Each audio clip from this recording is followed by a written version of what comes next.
आज हम कुछ एक्स्ट्रा सीखने वाले हैं, ठीक है? आज हम कुछ सीखने वाले हैं, आज हम कुछ जानने वाले हैं, कुछ एक्स्ट्रा नॉलेज, ठीक है? अभी मैं रिकैप करता हूँ कि पिछले वीडियोज़ में मैंने क्या-क्या बताया था।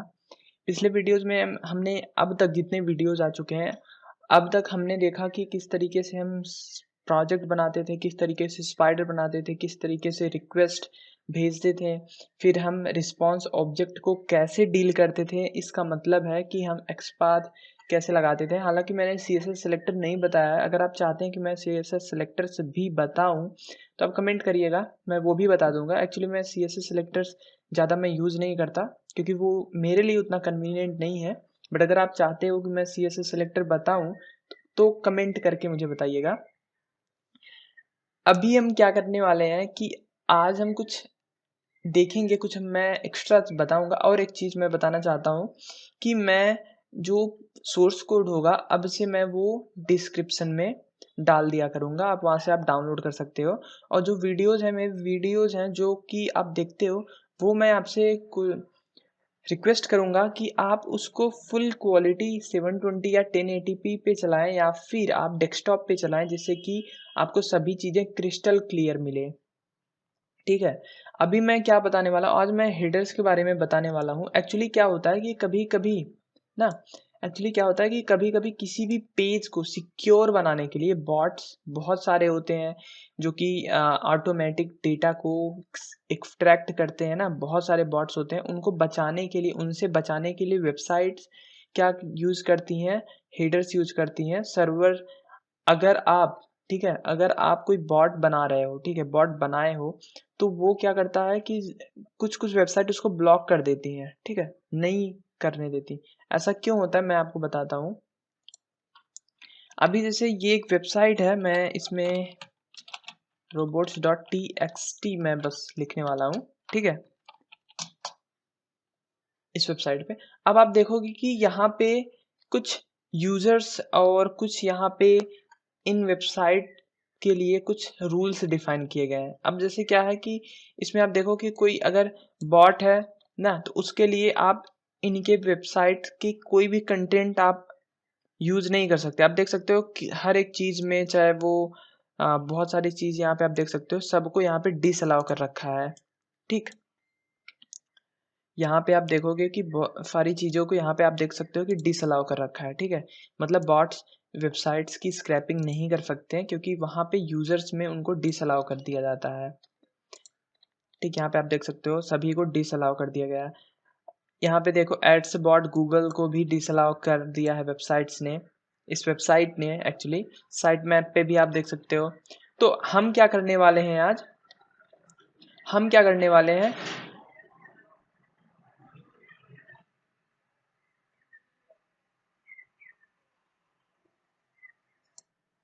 हम क्या करने वाले हैं आज, आज हम क्या करेंगे, कोई भी रिक्वेस्ट को हम सर्वर पे भेजेंगे, वो भी हेडर्स के साथ।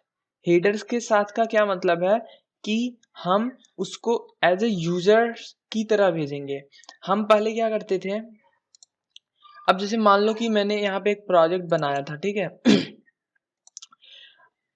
प्रोजेक्ट बनाया, अब ये प्रोजेक्ट जब रिक्वेस्ट, अब जैसे हमने ईबे पे जब कोई रिक्वेस्ट हम भेजेंगे ना, तो वहां पे जो हमारा हेडर जाएगा, जो सर्वर पे जाएगा, वो देखेगा कि एक्चुअली ये किस सिस्टम से हमारा रिक्वेस्ट आ रहा है। क्या वो एक वेब ब्राउज़र है, क्या वो कोई ऑटोमेटेड बॉट है, ये वो हमारा सर्वर चेक करता है, ठीक है। अब हम देखते हैं कि स्क्रैपी कौन से हेडर्स को, कौन से यूजर एजेंट्स को सर्वर पे ले जाता है, ठीक है।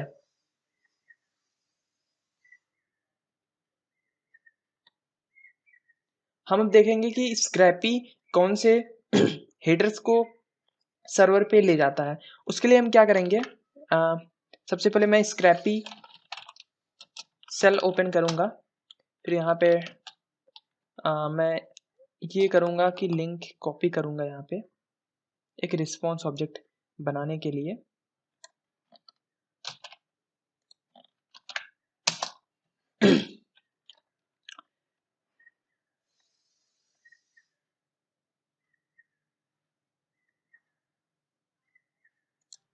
अब हम क्या करेंगे कि स्क्रैपी सेल को ओपन करेंगे, ठीक है। अब इसमें हम क्या लिखेंगे, स्क्रैपी, SCRAPY, स्क्रैपी सेल। अब जो ये वेबसाइट है मैं इसको कॉपी करूँगा, ओ सॉरी, जो ये वाली वेबसाइट है, मैं क्या करना चाहता हूँ कि मैं एक स्क्रैपी सेल खोलना चाहता हूँ, ठीक है, एक रिस्पॉन्स के साथ। स्क्रैपी सेल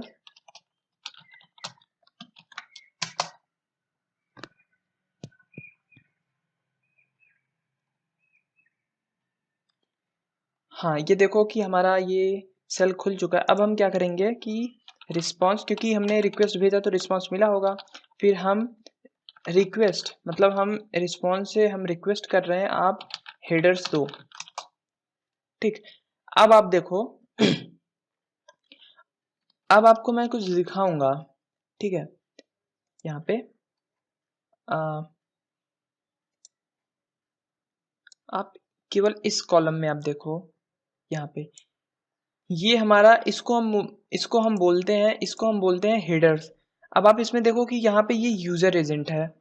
यूजर एजेंट मतलब स्क्रैपी जब भी रिक्वेस्ट भेजेगा तो ये सर्वर को बताएगा कि मैं एक्चुअली कहाँ से आया हूँ, ठीक है। तो सर्वर देखेगा कि ये तो स्क्रैपी स्क्रैपी द्वारा ये रिक्वेस्ट भेजा गया है। अगर पेज के लिए अगर स्क्रैपी को अलाउ किया गया होगा तो ये रिस्पॉन्स दे देगा। अगर पेज ने स्क्रैपी को डिस अलाउ कर रखा होगा तो हमें रिस्पॉन्स नहीं मिलेगा, ठीक है, हमें रिस्पॉन्स नहीं मिलेगा। अब एक्चुअली वेब ब्राउजर क्या करता है, मैं आपको वेब ब्राउजर के लिए मैं बताता हूँ। वेब ब्राउजर देखते हैं कि ये सर्वर को कौन सा यूजर एजेंट पास करता है, कौन सा हेडर पास करता है। इसके लिए हम इंस्पेक्शन पे जाएंगे, Ctrl+Shift+I, फिर उसके बाद हमें नेटवर्क सेक्शन पे जाना है। फिर हम पेज को एक बार रीलोड करेंगे, ठीक है। पेज को रीलोड करने के बाद हम यहाँ पे देखो कि आपको एकदम स्क्रॉल डाउन करना है। आपको क्या करना है, आपको रिक्वेस्ट हेडर्स सेक्शन पे आना है। आप ये रिक्वेस्ट हेडर सेक्शन पे आना, ठीक है। आपको क्या करना है मैं आपको बता रहा हूँ कि आपने ये रिक्वेस्ट हेडर सेक्शन में आना है। फिर इसके बाद आपको क्या करना है, आपको नीचे आना है। अब आप देखो कि यहाँ पे आपके पास यूजर एजेंट आपको मिल जाता है, ठीक है, ये रहा। अब आप यूजर एजेंट में आपको कुछ मैं हाईलाइट करना चाहता हूँ। यूजर एजेंट में आप देखोगे कि यहाँ पे मोजिला 5.0 है, विंडोज़ है और एप्पल वेबकिट है। मैं इसको थोड़ा सा और जूम करना चाहूँगा, ठीक है।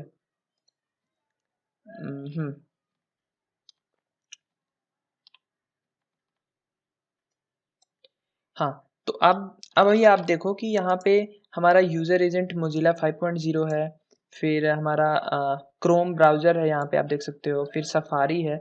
ये हमारा होता है यूजर एजेंट जो कि एक हेडर का हिस्सा है, ठीक है। अब ब्राउज़र क्या कर रहा है कि एक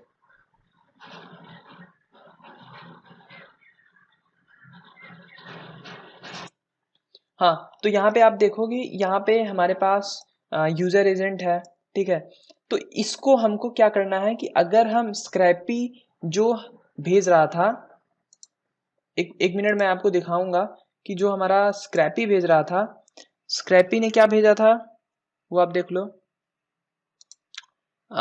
स्क्रैपी में यूजर एजेंट जो था वो कुछ डिफरेंट था, ठीक है। यहाँ पे आप देख सकते हो यूजर एजेंट जो था वो हमारे पास स्क्रैपी कुछ कुछ ये यूजर एजेंट था, ठीक है। यहाँ पे आप देखो यूजर एजेंट कुछ इस तरीके से था।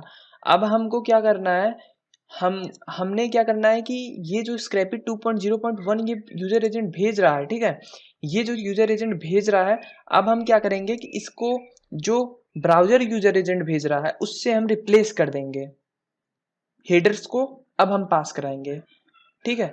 ये हमारा फंडा है, हम ये करने वाले हैं ताकि सर्वर को लगे कि ये स्क्रैपी नहीं, ये एक वेब ब्राउजर भेज रहा है सर, ये रिक्वेस्ट एक वेब ब्राउजर।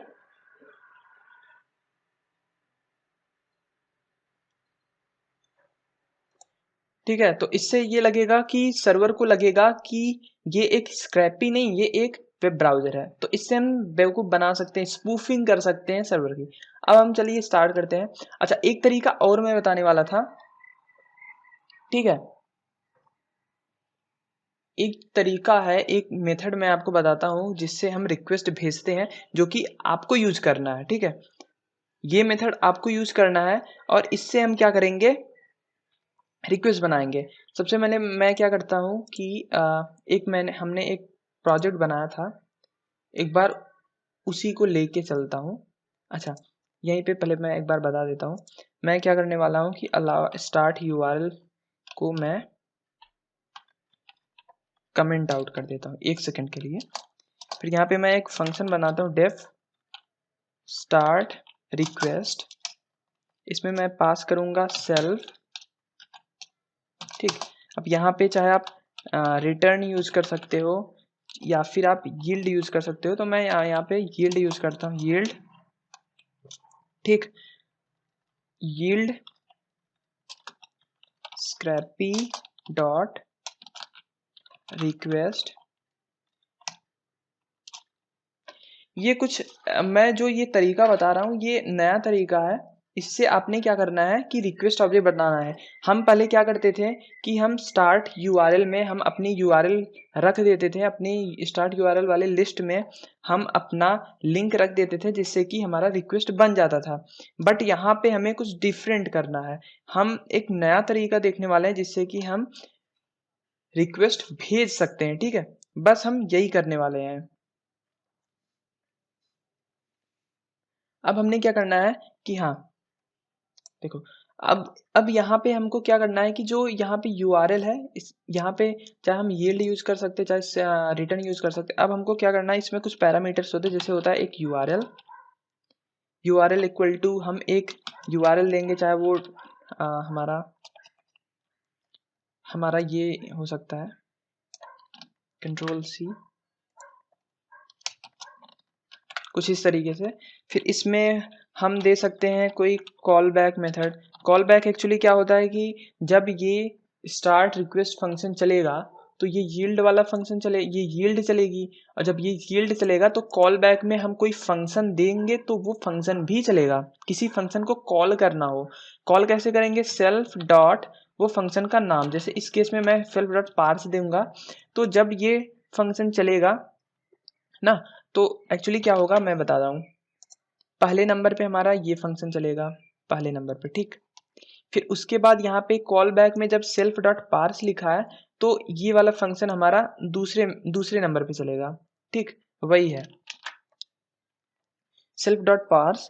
फिर इसके बाद हम एक हेडर्स भी यहाँ पे पास कर सकते हैं। हेडर्स एक्चुअली हमें क्या पास करना होता है, एक डिक्शनरी होती है जहाँ पे हम यूजर एजेंट पास करते हैं। फिर यहाँ पे हमारा एक और जो डिटेल्स होता है, जो कि हमारा आप देख सकते हो, मैं आपको दिखाता हूँ कि एक्चुअली हमें क्या पास करना होता है। हमको सेम चीज ये जो डिटेल है वो हम इसमें पास कर सकते हैं। ठीक, कुछ इस तरीके से।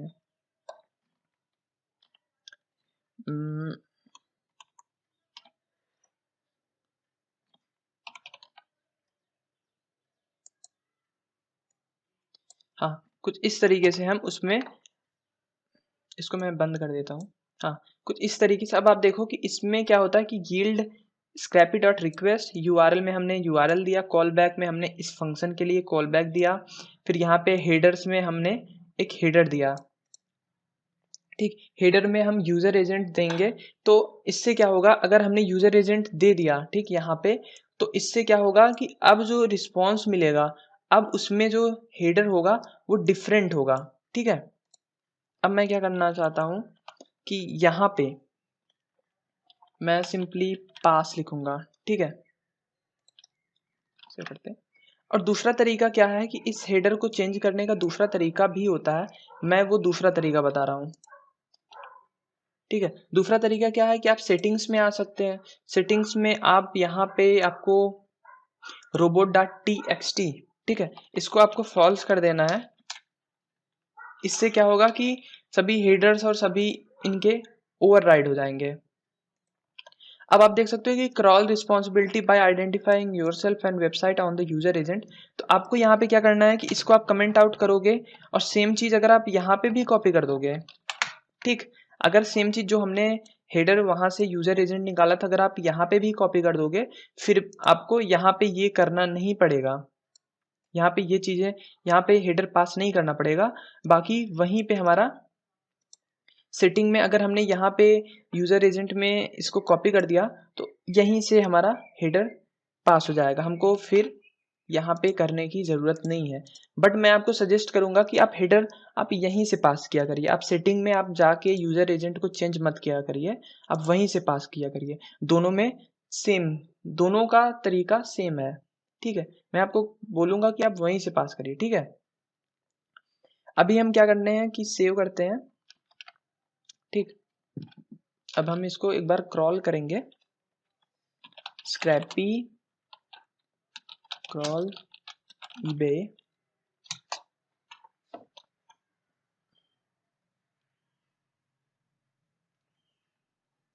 अभी हमारे पास कोई ऑब्जेक्ट नहीं मिलेगा क्योंकि हमने कोई ऑब्जेक्ट प्रिंट भी नहीं कराया था। अच्छा, अभी मैं क्या करने वाला हूँ कि एक बार सेल खोलने वाला हूँ, कंट्रोल सी, स्क्रैपी सेल,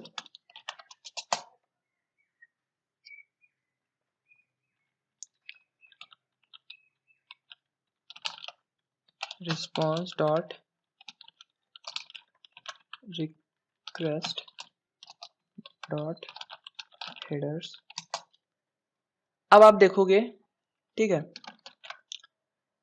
अब आप यहाँ पे देखो कि हमारे पास जो यूजर एजेंट आया है, यूजर एजेंट जो आया है हमारे पास वो देखो डिफरेंट है। अभी यहाँ पे क्या रहा, मोजिला 5.0, विंडोज, एप्पल वेबकिट, और यहाँ पे स्क्रैपी 2.0 वो सब नहीं आ रहा। इसका मतलब है कि हमने सक्सेसफुली हेडर को पास कर दिया।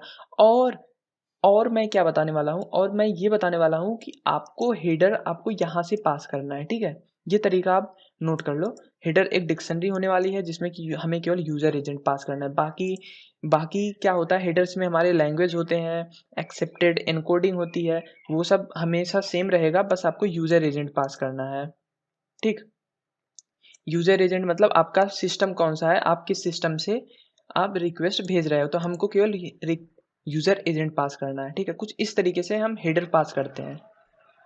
अब आगे आने वाली वीडियो में हम देखेंगे, अब आगे आने वाली वीडियो में हम देखेंगे कि हेडर्स हमने पास कर दिया और हमने एक रिस्पॉन्स ऑब्जेक्ट बनाया किसी दूसरे वजह से, किसी दूसरी तरीके से एक्चुअली हमने बनाया। एक हमने फंक्शन स्टार्ट रिक्वेस्ट वाला फंक्शन यूज़ किया।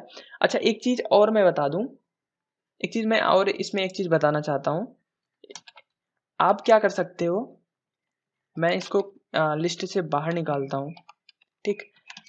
मैं इसका नाम चेंज कर देता हूँ URL,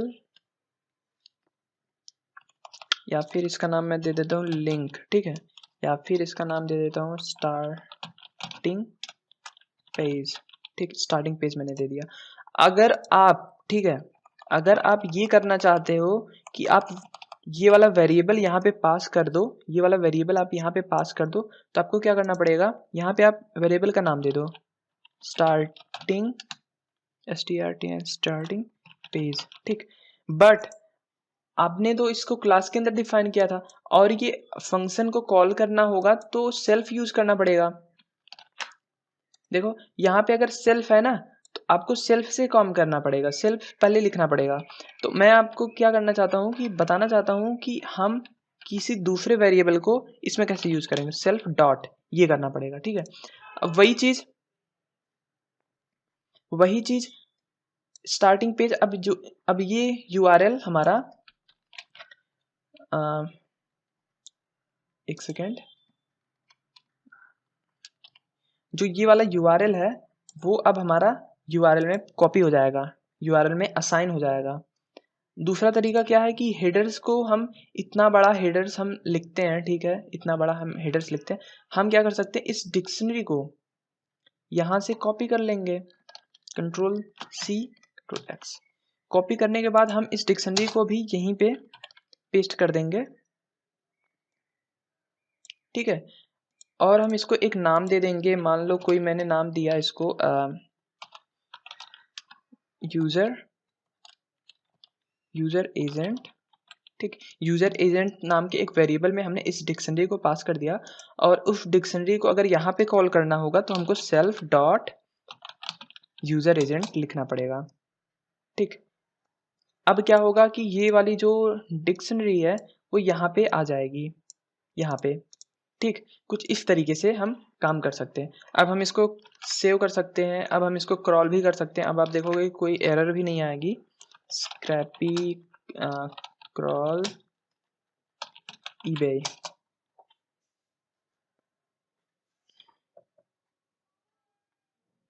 अब आप देख सकते हो यहाँ पे यूज़र एजेंट भी चेंज हो चुका है जो कि हमने दिया था और देखो कोई एरर भी नहीं आई है, कोई एरर नहीं आई है, ठीक है। 200 हो चुका है, 200 मतलब हमारा रिक्वेस्ट सेंड हो चुका। तो हम कुछ इस तरीके से अब आने वाले लेक्चर्स में मैं कुछ इस तरीके से हेडर्स पास कराऊंगा और कुछ इस तरीके से हम रिक्वेस्ट भी बनाएंगे। कुछ इसी तरीके से हम रिक्वेस्ट ऑब्जेक्ट बनाएंगे। कैसे बनाएंगे? हमारा जो ये वाला फंक्शन है, ये कुछ इस तरीके से हम आने वाले वीडियोस में हम रिक्वेस्ट कुछ इस तरीके से बनाएंगे और हेडर हम कुछ इस तरीके से पास करेंगे। जो ये वाला तरीका है, एक वेरिएबल असाइन करके हम कुछ उस तरीके से हम रिक्वेस्ट भी पास करेंगे और हेडर्स बनाएंगे, ठीक है। तब तक के लिए धन्यवाद। और वीडियो में अगर जो चीज़ ना समझ में आए तो कमेंट करके मुझे बताओ, मैं उस पर फिर से वीडियो बना सकता हूँ, ठीक है।